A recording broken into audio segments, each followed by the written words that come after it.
Om Swastiastu. Pemirsa, peredaran beras sintetis di pasaran membuat masyarakat cemas.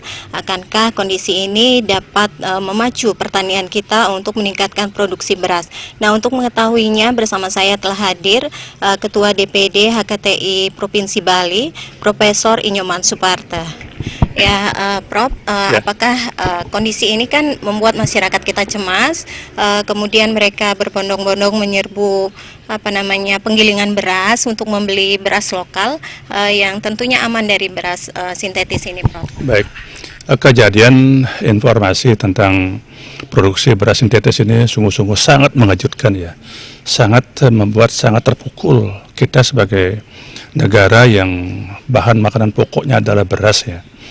Dan bila itu ternyata diracuni atau dibuat dari bahan-bahan sintetis, dari plastik yang berbahaya bagi kesehatan manusia, ini perbuatan yang menurut saya adalah perbuatan amoral, perbuatan yang biadab menurut saya, yang bisa meracuni, yang bisa melumpuhkan suatu masyarakat, suatu bangsa dan negara, khususnya Indonesia ya.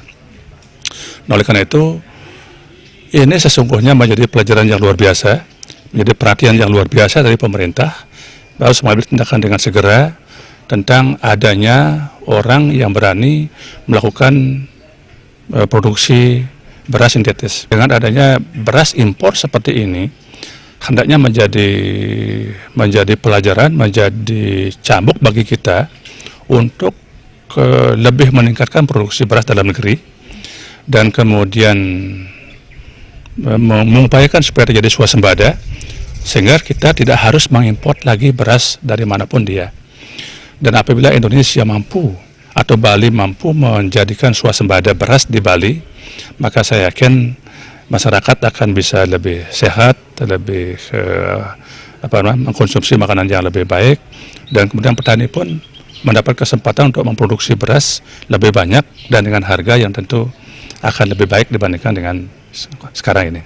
Ya. Nah, upayanya sendiri seperti apa, Prof, untuk meningkatkan produksi ini? Ya, kalau upaya kita untuk meningkatkan produksi, yang pertama adalah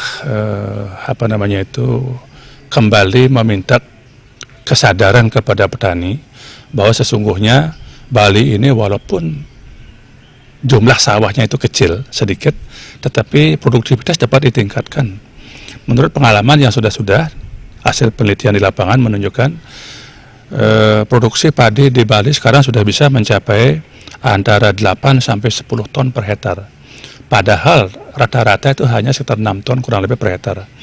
Nah, bila petani mau sadar memperbaiki teknologi, menggunakan tata cara produksi dengan bagus, maka produksi bisa ditingkatkan menjadi 10 ton. Itu artinya bahwa swasembada beras atau gabah di Bali akan terjadi dengan segera. Nah, karena itu Dinas Pertanian, BPTP Provinsi Bali, dan Balai Pengkajian Teknologi Pertanian supaya terus mempromosikan teknologi-teknologi yang sudah dihasilkan kepada petani.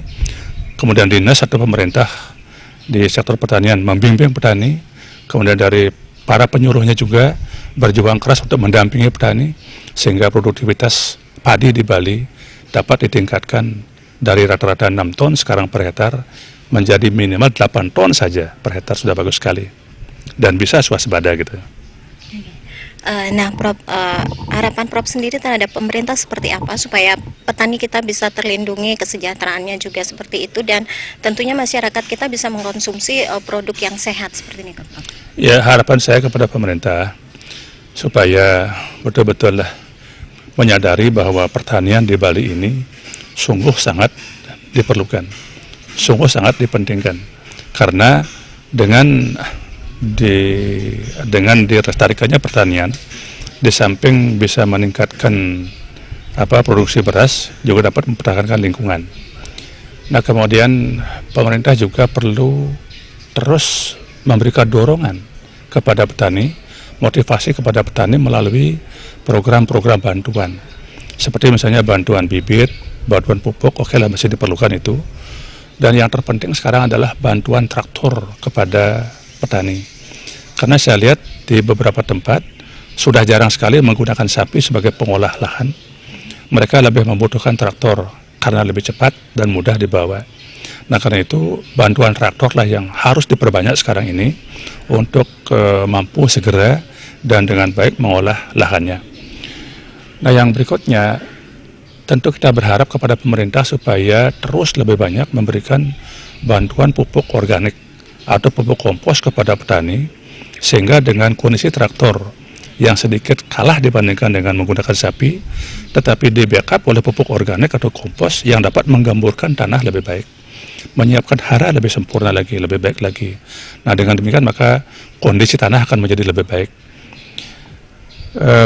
Selanjutnya adalah pemerintah perlu melakukan penanganan pemasaran yang lebih baik sehingga menjadi lebih lancar, dan dengan harga jangan sampai pernah ada terjadi di bawah harga HPP. Jadi harapan saya Bali harus bisa mampu menjual gabah kering panen di atas harga HPP.